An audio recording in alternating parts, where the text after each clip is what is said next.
को कायम करने वाले हमारे देश के वीर सैनिक, विशेषकर शहीद सैनिकों के सम्मान में एक कार्यक्रम आयोजित है। सर्वप्रथम मैं नमन करता हूँ, प्रणाम करता हूँ। सारे जो स्टैच्यू लगी हुई है कंचन यादव जी के साथ जितने भी हमारे जनपद के कार्यक्रम के मुख्य अतिथि के रूप में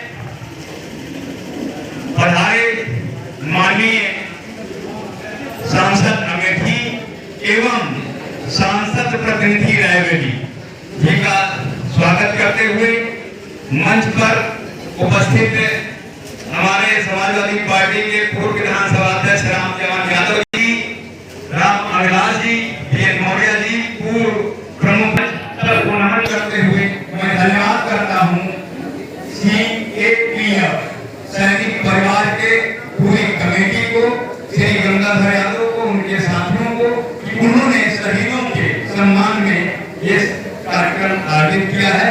और शुरू से अंत में इधर जो हमारी वीर शहीदों के परिवार की परम आदरणीय पूजनीय माताएं, बहनें और बेटियां हैं, उनको भी नमन करता हूँ। और शहीदों का एक कार्यक्रम है, शहीदों के कार्यक्रम में ज्यादा लंबी चौड़ी बात नहीं होती है, लेकिन कुछ बातें जरूरी होती हैं जो हमारे परिवारों को, शहीदों के परिवारों को, सैनिकों को छूती रहती है। तो चूहन दूर करना हमारा धर्म है, हमारा कर्तव्य है। माननीय सांसद जी, हम सैनिकों का सम्मान करें और आप परम श्रद्धेय पूज्य नेता नरेंद्र सिंह यादव जी को न याद करें तो कार्यक्रम अधूरा रह जाता है। माननीय सांसद जी, हम आपसे निवेदन करेंगे, माननीय नेता जी ने अपने 18 वर्ष पहले के छोटे से कार्यकाल में जो शहीदों के लिए काम किया है, उसके बाद शहीदों के सम्मान में बहुत सारी चीजें बातें होनी थी लेकिन नहीं हुई है। जैसे सिर्फ जो युद्ध काल में हमारा सिपाही लड़ते हुए मारा जाता है, सिर्फ शहीद का दर्जा उसे मिलता है। हम निवेदन करेंगे, आप हमारे प्रतिनिधि भी हैं और हमारे नेता प्रतिपक्ष के जनप्रतिनिधि भी हैं, हम चाहेंगे कि हमारे इंडिया गठबंधन की तरफ से आप सदन में बात रखें कि सर्विस के दौरान जो भी सिपाही या सैनिक अपने घर परिवार या कहीं भी अगर उसका निधन होता है तो उसे शहीद का दर्जा दिया जाए। इसके साथ एक उनकी बात हो गई और तमाम सारी अधूरी दिक्कतें हैं, क्योंकि माननीय सांसद जी 25 साल से मैं कारगिल शहीद राजेंद्र यादव जी क्षेत्र में हैं, उनके याद में उनकी पुण्यतिथि पर अपने संरक्षण में, अपने नेतृत्व मार्गदर्शन में पिछले 25 सालों से कार्यक्रम करता रहा हूँ। तो जो उनके परिवारों की पीड़ा है वही आपके सामने रख रहा हूँ।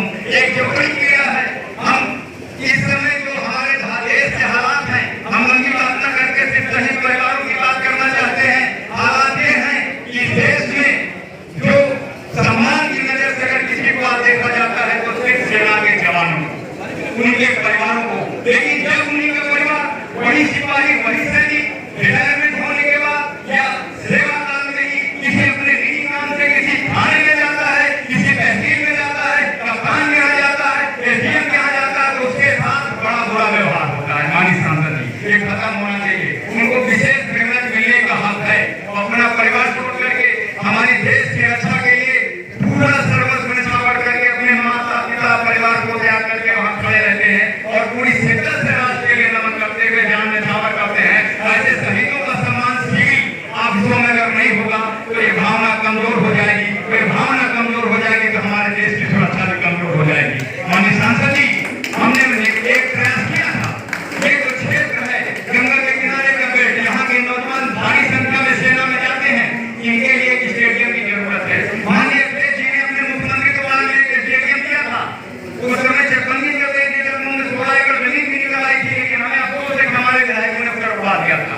यहाँ से विधायक है, उन्होंने उसका रुकवा दिया था। वो पूरा होना चाहिए एक स्टैंडर्ड 400 मीटर का ट्रैक और ऐसा स्टैंडर्ड बनना चाहिए कि ये जो जितने शहीद इनकी प्रतिमाएं की एक गैलरी में वहां स्थापित हो सके। आपके लिए कुछ छोटा काम। माननीय सांसद जी, आप सांसद भी हैं, अब एक नेता प्राण के हनुमान भी हैं और आप हमारे नेता प्रतिपक्ष माननीय राहुल जी के प्रतिनिधि भी हैं। तो एक बहुत छोटी सी बात है, एक तोहफा मिलना चाहिए क्षेत्र को, इसके क्षेत्र के लोग इसके हकदार हैं। इन्हीं संबंधों के साथ सबका स्वागत वंदन करता हूँ, विशेषकर शहीदों को नमन करता हूँ। जय हिंद, जय भारत।